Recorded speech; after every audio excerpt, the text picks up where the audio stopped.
Hello அனைவருக்கும் வணக்கம். நம்மளோட இந்த புதிய எக்ஸ்பிளைனருக்கு உங்களை வரவேற்கிறேன்.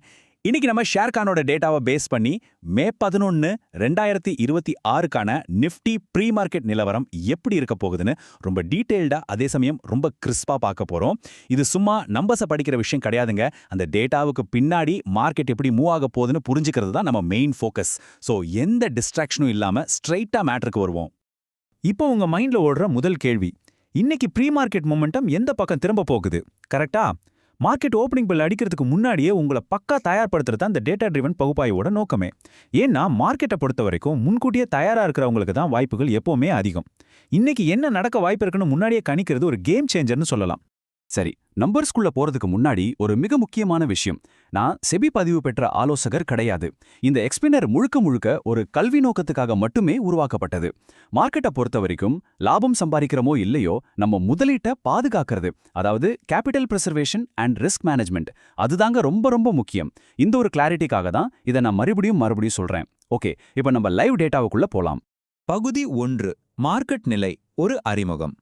மே 8 அன்னைக்கு மார்க்கெட்ல என்ன நடந்துச்சுன்னு ஒரு குயிக் ரீகேப் பார்த்துடலாம். மே 8ஆம் தேதியோட க்ளோசிங் நிலவரம் இதுதான். நிஃப்டி ஸ்பாட் எங்க முடிஞ்சிருக்குன்னா 24,176. அதே சமயம் நிஃப்டி ஃபியூச்சர் முடிவடைந்த நிலை 24,234. இந்த ரெண்டு எண்களையும் கொஞ்சம் நல்லா மைண்ட்ல ரெஜிஸ்டர் பண்ணிக்கோங்க. ஏன்னா இந்த ரெண்டு நம்பர்ஸ்க்கு நடுவில் இருக்கிற அந்த வித்தியாசம் தான் இன்னைக்கு நம்மளோட மொத்த அனாலிசிஸ்க்கும் ரொம்ப முக்கியமான பேஸ். அந்த வித்தியாசம் என்னன்னு பாத்தீங்கன்னா எக்ஸாக்டா 58 பாயிண்ட்ஸ். இந்த 58 பாயிண்ட் பிரீமியம் கேப் தான் இன்னைக்கான first and most important takeaway. Nifty future 58 point பிரீமியத்தில் முடிஞ்சிருக்குன்னா என்ன அர்த்தம்? இது இன்னைய மார்க்கெட் சென்டிமெண்ட் எப்படி இருக்க போகுதுங்கிறத நமக்கு ரொம்ப தெளிவா காட்டுது.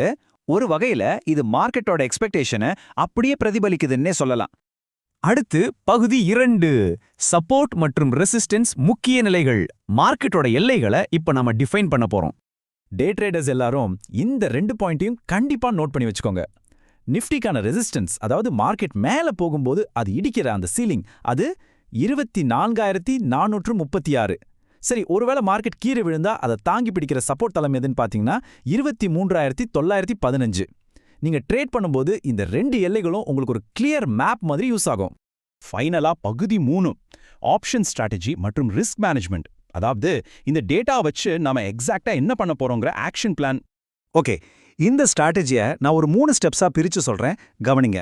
முதல் ஸ்டெப், மே 19 எக்ஸ்பைரிக்கான அட் தி மணி, அதாவது ஏடிஎம் ஸ்ட்ரைக்குகளான 24,150 அப்புறம் 24,200, இந்த ரெண்டையும் நாம ட்ராக் பண்ண போறோம். இரண்டாவது ஸ்டெப், மார்க்கெட் மேல போனாலும் சரி இல்ல கீழே வந்தாலும் சரி, இந்த ஸ்ட்ரைக்குகள்ல கால் அல்லது புட் ஆப்ஷன்ல 58 முதல் 260 பாயிண்ட்ஸ் வரைக்கும் டச் ஆகிறதுக்கு சான்சஸ் இருக்கு. ஸோ அதை நாம டார்கெட்டா ஃபிக்ஸ் பண்ணலாம். மூணாவது அண்ட் ரொம்ப ரொம்ப முக்கியமான ஸ்டெப், ப்ளீஸ் இதை ரொம்ப கவனமா கேட்டுக்கோங்க. கண்டிப்பா குறைஞ்சபட்சம் 30 பாயிண்ட்ஸ் ஸ்டாப் லாஸ் மெயின்டைன் பண்ணி ஆகணும். ஆக்சுவலா இது ஒரு சாய்ஸ் கிடையாதுங்க, இது ஒரு ரூல். உங்க கேபிட்டலை காப்பாத்துறதுக்கு இந்த 30 பாயிண்ட் ஸ்டாப் லாஸ் விதி ரொம்ப ரொம்ப முக்கியம். இப்போ நான் உங்ககிட்ட கேட்குற ஃபைனல் கேள்வி இதுதான். மார்க்கெட் இன்னைக்கு ஏற்றம் கண்டாலும் சரி இல்ல இறக்கம் கண்டாலும் சரி, நிஃப்டி எந்த திசையில இந்த லெவல்ஸை உடைச்சிட்டு போக போகுது?